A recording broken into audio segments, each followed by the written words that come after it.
A businessman enters a tavern, sits down at the bar, and orders a double martini on the rocks.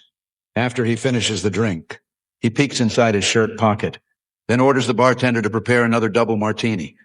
After he finishes it, he again peeks inside his shirt pocket and orders the bartender to bring another double martini.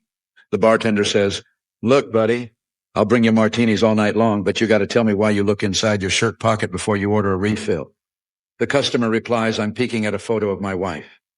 When she starts to look good, I know it's time to go home." A preacher visits an elderly woman from his congregation.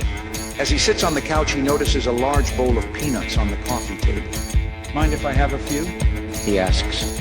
"No, not at all," the woman replied. They chat for an hour, and as the preacher stands to leave, he realizes that instead of eating just a few peanuts, he emptied most of the bowl. "I'm terribly sorry for eating all your peanuts. I really just meant to eat a few." "Oh, that's all right," the woman says. "Ever since I lost my teeth, all I can do is suck the chocolate off them." No. A blonde city girl named Amy marries a North Dakota rancher. One morning on his way out to check on the cows, the rancher says to Amy, "The insemination man is coming over to impregnate one of our cows today, so I drove a nail into the 2x4 just above where the cow's stall is in the barn. Please show him where the cow is when he gets here, okay?" The rancher leaves for the fields. After a while, the artificial insemination man arrives and knocks on the front door. Amy takes him down to the barn. They walk along the row of cows, and when Amy sees the nail, she tells him, "This is the one right here." The man, assuming he is dealing with an airhead blonde, asks, "Tell me, lady, because I'm dying to know, how would you know that this is the right cow to be bred?" "That's simple," she said. "By the nail that's over its stall," she explains very confidently.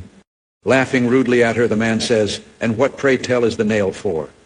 The blonde turns to walk away and says sweetly over her shoulder, "I guess it's to hang your pants on." A private is standing outside in the smoking area, joking around with one of his buddies. A young lieutenant walks up to them and asks, "Private, have you got change for $1?"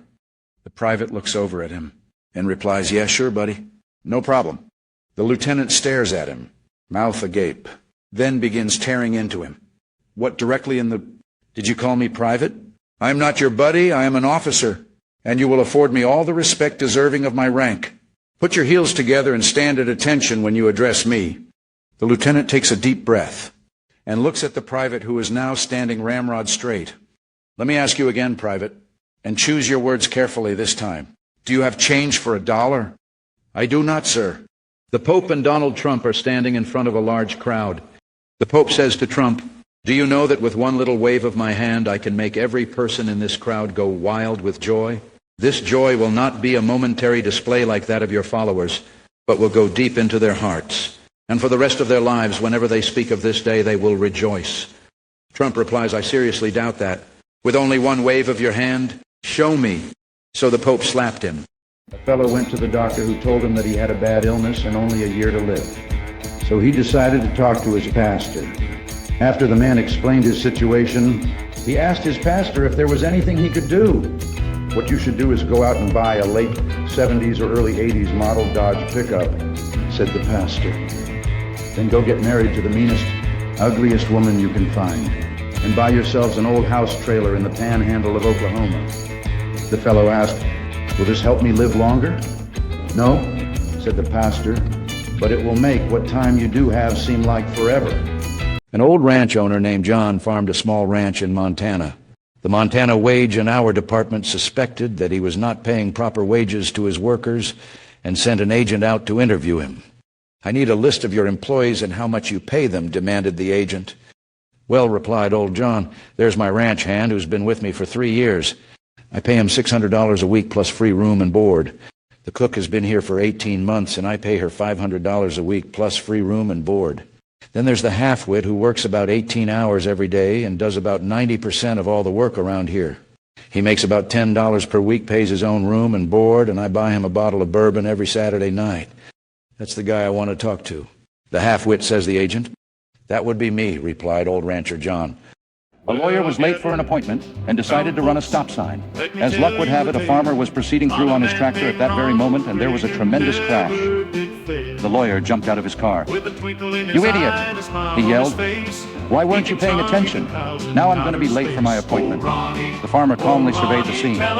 "Look, young fella, you're all worked up. No one got hurt, and our rides are only a little banged up," he said. Then he reached into his pocket, pulled out a hip flask, and offered it to the lawyer. "Here, why don't you take a slug of this whiskey? It'll help you calm down." The lawyer accepted and took a deep drink.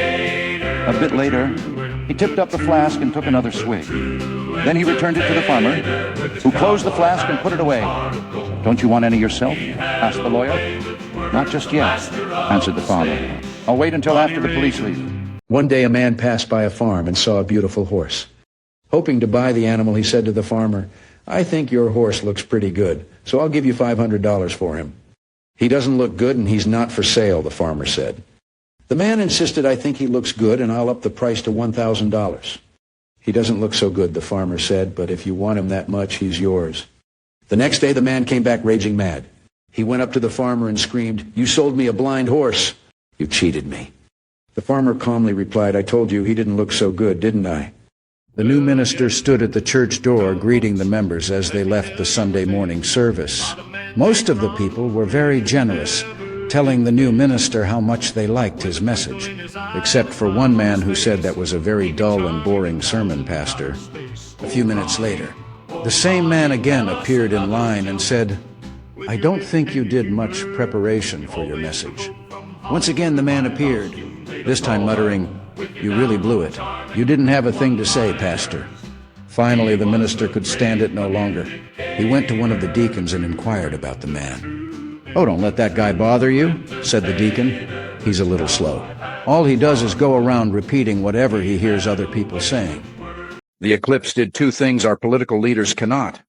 It slowed global warming and gave us all something to look up to.